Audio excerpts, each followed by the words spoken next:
안녕하세요. 오늘은 열무를 좀 파종하러 나왔습니다. 열무는 노지에 보통 4월, 5월 이렇게 파종하라고 나옵니다. 그런데 이렇게 날씨가 풀리고 요즘은 3월에도 굉장히 따뜻하잖아요. 이 따뜻한 3월에 일찍 파종을 하게 되면 우리가 애벌레 피해 없이 열무를 수확을 할 수가 있어요. 깨끗하게. 그래서 저희는 이제 남부지방이라 워낙 지금 봄 기운이 따뜻하고 그래서 오늘 파종을 좀 해보려고 하는데요. 지금 파종을 해 놓으면 파종해서 발화가 될 때까지 약간 하루나 이틀 더 걸릴 수는 있어요. 근데 발화된 다음에는 물 충분히 주고 그 다음에 이게 이제 수확할 때까지 45일 전후로 걸려요. 그래서 물 충분히 주고 기르면은 저희가 좀 빠른 수확을 해서 먹을 수가 있거든요. 그래서 열무를 좀 빨리 파종해 보시는 건 어떨까요? 하고 말씀드리러 나왔습니다. 파종하는 방법은 어렵지 않습니다. 저희가 이제 날이 풀리면서 이미 텃밭을 만들어 놓았는데 만들어 놓은 밭에 이렇게 골을 타고 줄뿌림을 해주면 되고요. 이 열무가 싹이 틀 때까지 수분 유지가 좀 돼야지 돼요. 이걸 이제 파종을 하게 되면 잠깐 보여드리겠습니다. 이렇게 골을 타고 열무 씨앗을 뿌리고 덮죠. 그리고 물을 주면 잘못하면 흙이 탁탁하게 굳어버려요. 그래서 어떤 방법을 쓰시냐면 먼저 물을 줘서 흙 전체가 좀 물을 많이 함유하고 있게 그렇게 해서 물기가 좀 빠진 상태에서 파종을 하고 덮어주는, 그렇게 하면 전체적으로 밭에 수분이 있기 때문에 위에가 단단해지지 않으면서 수분 유지가 되겠죠.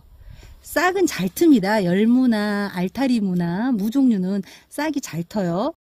싹은 잘 트는데 상추 씨앗하고는 좀 달라요. 상추 씨앗 같은 경우는 광발화성 종자라 그래가지고 뿌려놓고 대충 흙을 이렇게만 해도 싹이 터요. 오히려 그건 이제 깊이 심으면 싹이 잘 안 트고요.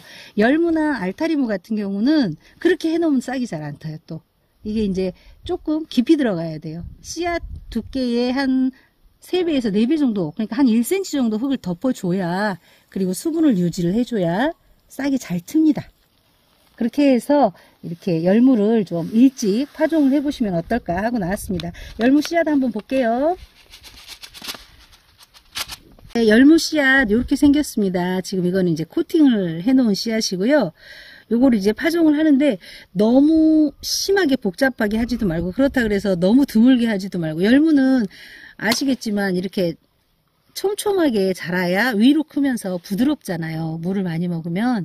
그래서 너무 드물게 뿌리지 말고 한번 뿌렸다가 이게 너무 촘촘하다 그러면 솎아내시면 돼요. 그래서 한번 뿌려보도록 하겠습니다. 저희는 이제 날마다 물을 줄 수가 있어요. 싹이 틀 때까지. 그래서 갈아 놓은 밭에 파종하고 물 주고, 그리고 내일 모레 또 비 예보가 있기 때문에 아마 수분 유지에는 문제가 없을 것 같습니다. 그러면 발화만 되면 그 다음부터는 이제 잘 크라고 물을 주는 거지, 발화가 될 때까지가 중요하거든요. 그래서 이제 오늘은 그냥 만들어 놓은 밭에 한번 씨앗을 파종해 보겠습니다.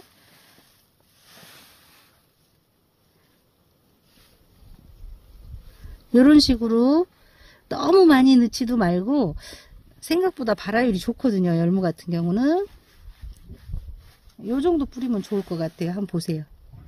이렇게 해서 이제 싹이 다 나서 너무 많다 그러면 솎아내시면 돼요. 잎이 또는 솎아서 수확을 해서 드시기도 하고. 네. 이렇게 해서 이제 덮어주면 되는 거죠. 이렇게. 그럼 한 1cm 정도 이렇게 흙이 덮어주면, 네, 그렇게 파종을 하시면 됩니다.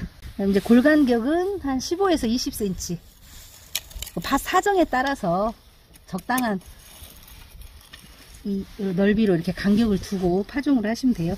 줄뿌림 하시는 게 아무래도 솎아내거나 수확할 때도 조금 좋습니다.